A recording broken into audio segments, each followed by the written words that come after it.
First ನಾವು ನಮ್ಮ ಬಗ್ಗೆ ಸೂಪರ್ಫಿಷಿಯಲ್ ಆಗಿ ಯೋಚನೆ ಮಾಡೋದನ್ನು ಕಂಪ್ಲೀಟಾಗಿ ನಿಲ್ಲಿಸಬೇಕು.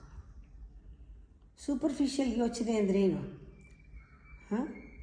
ಒಂದು ಮೆಂಟಲ್ ರಿಹರ್ಸಲ್ ನಡೀತಾನೇ ಇರುತ್ತೆ. ನಾನು ಏನು ಮಾಡಲಿ, ನಾನು ಎಷ್ಟು ಸಂಪಾದಲಿ, ನಾನು ಯಾರ ಜೊತೆ ಕಾಂಪಿಟೇಷನ್ ಮಾಡಲಿ. ಆ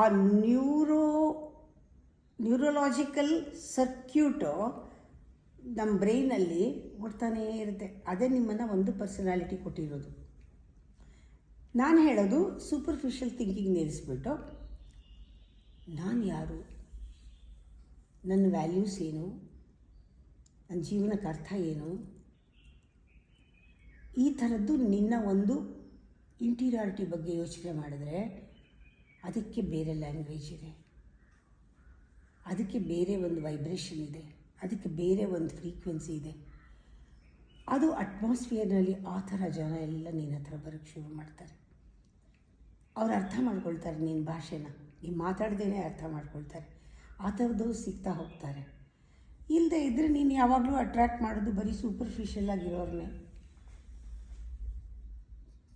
ಸೂಪರ್ಫಿಷಿಯಲ್ ಆಗಿರೋರು ನಿನ್ನ ಜೊತೆ ಬರೋದು. ಹಣ ಹೇಗೆ ಸಂಪಾದಿಸೋದು, ಹಣ ಹೇಗೆ ಮೋಸ ಮಾಡೋದು, ಹಣ ಹೇಗೆ ಖರ್ಚು ಮಾಡೋದು, ನೀನು ಯಾವ ಥರ ಹ್ಯಾಬಿಟ್ ಇಟ್ಕೊಂಡಿದ್ದೆ ಆ ಥರ ಜನನೇ ಬರೋದು. ನೀನು ನಿಜವಾಗ್ಲೂ ಯಾವ ಲೆವೆಲಲ್ಲಿ ಜೀವನ ಮಾಡ್ತೀಯ ಆ ಲೆವೆಲ್ ಜನನೇ ಬರೋದು. ನೀವು ಅಟ್ರ್ಯಾಕ್ಟ್ ಆಗೋದು, ಬರೋದು ಅನ್ನೋಕ್ಕಿಂತ ಅಂಥವ್ರನ್ನ ಅಟ್ರ್ಯಾಕ್ಟ್ ಮಾಡ್ತೀರ.